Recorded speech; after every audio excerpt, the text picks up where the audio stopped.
Never would have thought that I would be paired up against Andrea Botez, the chess streamer and the upcoming DJ in my last round of Reykjavik Open. I mean, the last time I played chess I looked like this. It was 7 years ago. The game got over 400,000 views on Twitch and the Norwegian goat Hammer was commentating the game. Her chat was saying I looked like Elon Musk, I don't know how, and the game started with the most awkward handshake I have ever done in my whole life. They both avoided the 8-year-old girl. Yes.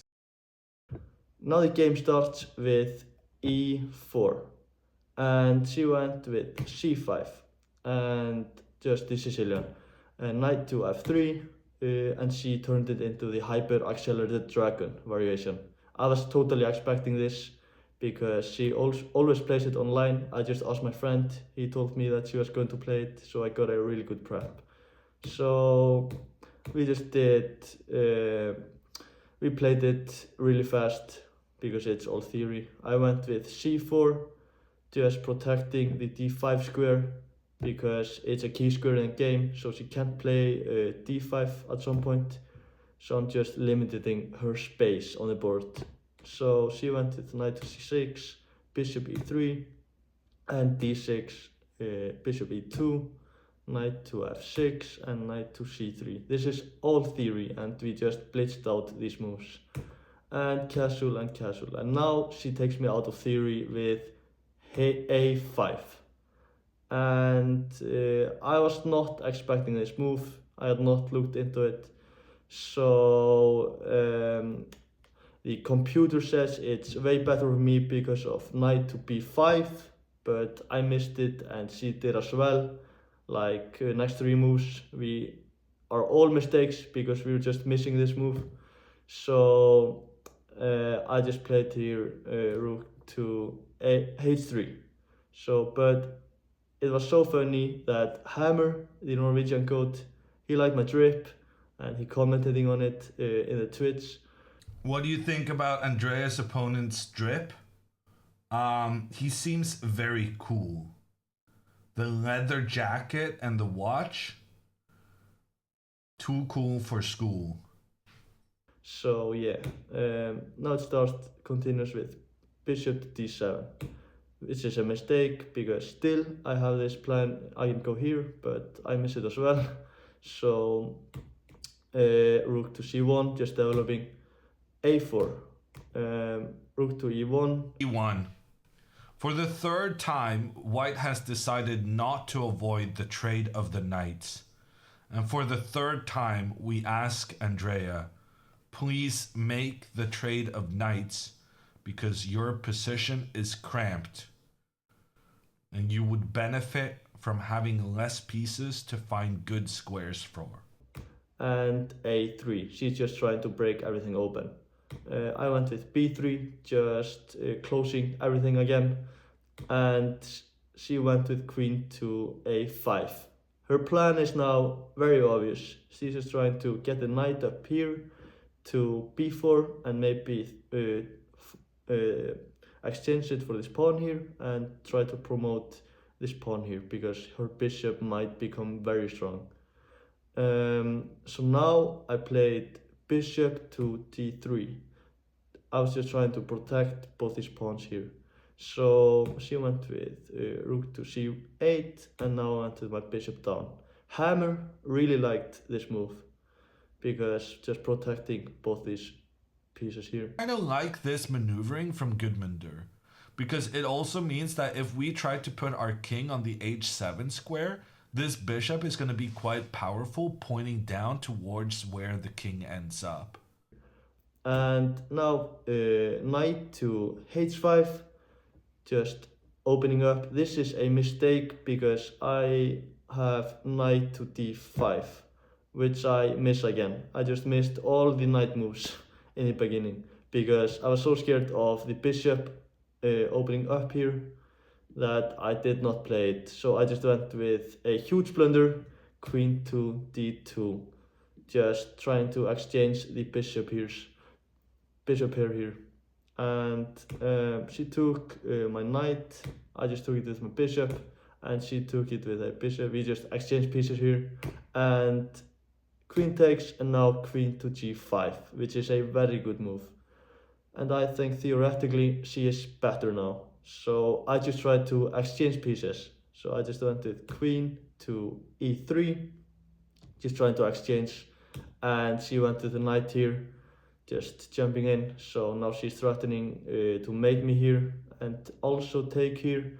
So this is very scary for me. So I went with queen to g3, and now she plays a brilliant move, which is rook to c5.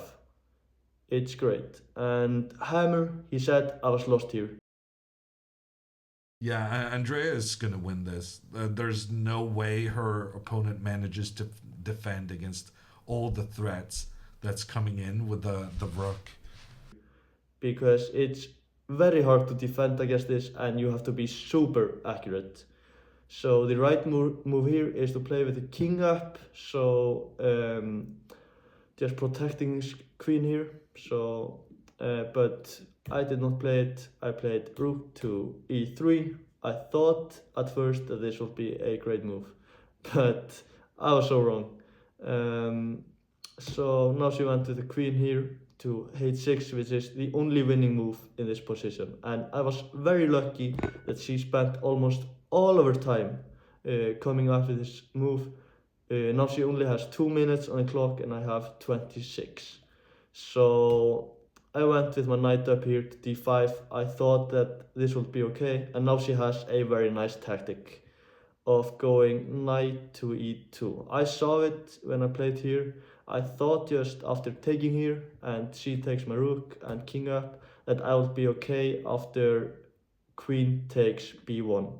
And I will take the pawn here and we will enter this position. I thought that this would be completely fine for me, but I completely missed rook takes d5, which is a brilliant move by her, and she found it in such a much time trouble, and I thought here that I was completely lost.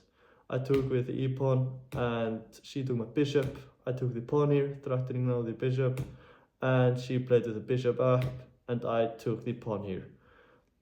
And I'm threatening to promote this pawn here. So now she was very scared of checkmate, so she made a mistake. She played queen to b2, just protecting this square here. So she could have just taken the pawn here and get a new queen, but she goes with queen to b2. And I thought here that I was very happy here because I thought that she would not take this pawn, she was just going to try to defend. And I went with queen to f4. The plan is obvious, just trying to kick this bishop away and take the pawn here. And she played obviously rook guarding the pawn, and now g4 and bishop back and pawn up. And now she played instantly pawn to f5, which is a huge mistake. And hammer reaction is so funny. Trying to avoid. Oh my god. No! No! No, not like this! She just voluntarily opened up in front of her own king.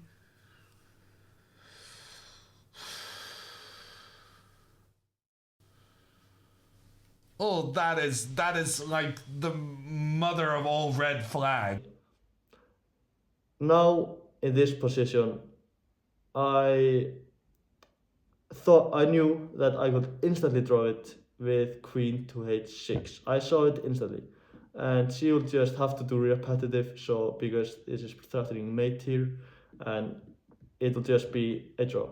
But she was so low on time, and I thought that I could win this, so I came up with this idea of pushing my pawn up to g5, which is a great move. And hammer reaction was also good on this move. But we were super impressed with his decision to go g5. Were you playing for a win when you played g5, Gudmundur? Yeah, I was playing for wins. So No, you saw queen h6 and you saw it's a draw and you wanted to go for the win. Yeah.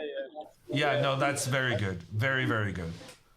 Because very often people, when they've been losing, they're not good at adjusting to new circumstances. So when you've been losing, you very often go for the draw, even though you should go for the win. And now she has to play very accurately to draw this game. But she went with rook to d8, and now I'm just winning. And now I go with my pawn up and queen to c3. So now I made a mistake. I could have just went to my queen to h4 and checkmate her. But I did not do that. I thought that I would be winning after d7. So now she could have just taken with a rook, and this would be totally fine for her, I think. Yeah, it would be, because I'm low on time also now. So yeah. But she took it with a bishop, and now I have queen to c7. And now she has to move the rook, and I take the bishop, and I'm just completely winning in this position. So she went with queen to b2, and I went with my king guarding the pawn and pawn up, and now I should have just taken it with my queen, but I was just being greedy and took the other pawn here. It was way safer just to take this pawn here. But yeah, I took the pawn here and she checked me, and I went with my king up, and she played rook to f8.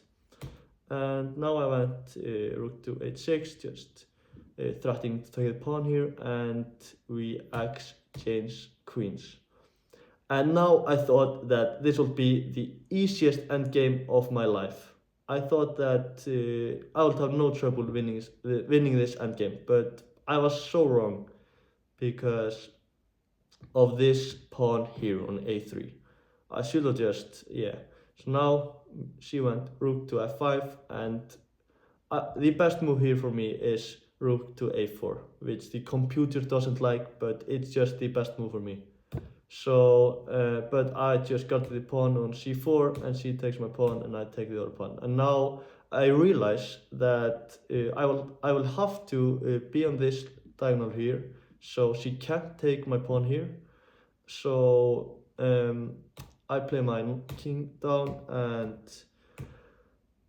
come with my rook down, and I realize now that it will be very hard for me to win this position, and I had no idea here on how I will be winning this, because my rook is completely stuck here, and it's not obvious.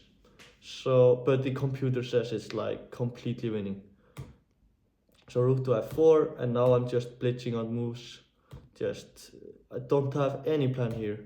So the plan I should have sticked with was to get my king to the other side.